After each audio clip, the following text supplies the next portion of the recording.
السلام عليكم، أهلا ومرحبا بكم في برنامجكم ما وراء الأشاخة. نرحب بضيفنا الأستاذ الدكتور عبدو حناكة، ماجستير في علم ما وراء الطبيعة من جامعة كامبريدج، ودكتوراه في الفضاء من جامعة أبو حماد الثانوية بنين، وأخصائي فن صحي وحداد وبيئة. ومعنا الضيف التاني الأستاذ شوقي الدمياطي من دمياط عادي.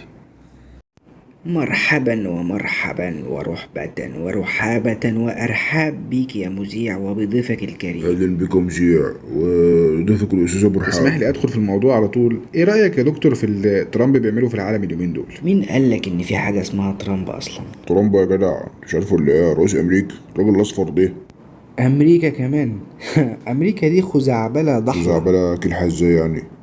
هقولك إيه، ما أنت جاهل وموهوم يا ابني، إحنا ميتين أصلا من 2008. احلف بالله. يعني المعلم حسن شحاته ما خدش كاس افريقيا؟ في مفاجأة بقى أنت ما تعرفهاش، إحنا أصلا مش بشر. الماسونية هي اللي عاوزة تقنعك كده. احنا مش بشر؟ امال احنا صبيط طيب ولا ايه؟ حضرتك يا دكتور كنت اتكلمت في لقاء قبل كده عن الجدار الجليدي.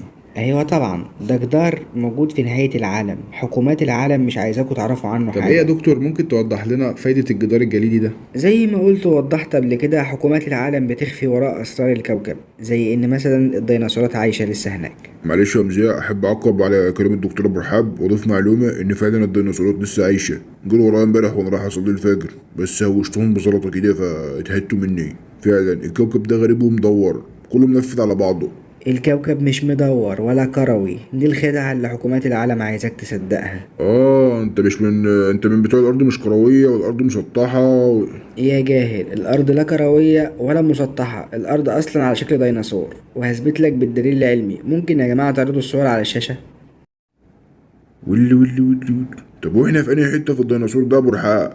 احنا ما بين فخاد الديناصور بالظبط. عشان كده الجو ريحته في دمياط تسلخات ومراهم وقرف. مين اللي قالك؟ مين قال لي ايه؟ مين قالك ان في حاجة اسمها دمياط اصلا؟ دمياط دي مش بلد، دمياط دي عبارة عن قرص مشبك كبير، بس حكومة العالم مش عايزاك تعرف عنه حاجة. يا جدع انت ازاي انت اللي بتقوله دوت الكلام ده مش دقيق. عندي الادلة والصور اللي حكومات العالم عاوزاها تفضل سر عليك.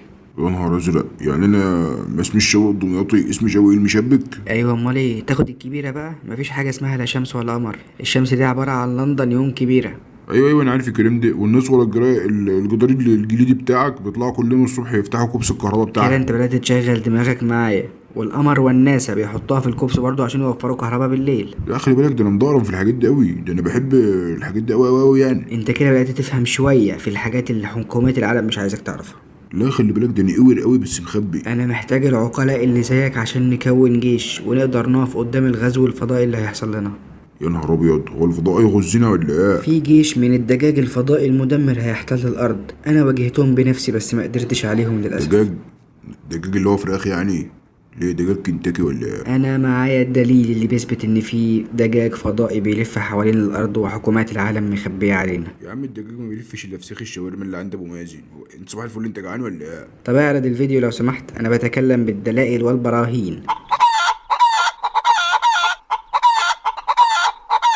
طب ليه ما رحتش عند الجدار يا دكتور حناكة وصورت لنا اللي بيحصل هناك؟ لا طبعا ما ينفعش، لسببين. السبب الاول ان حكومات العالم مش هتسمح لي اصلا اوصل لهناك. السبب التاني اني مأجر شقة ب4000 في الشهر ودافع الايجار مقدم، عاوزني اقفلها واروح ادور على الجدار. انت عارف يا جدع انت ان انت راجل هري وفتاي وليفتي. انا لفتة؟ اه ليفتي، وده السر اللي حكومات العالم مش عايزك تعرفه.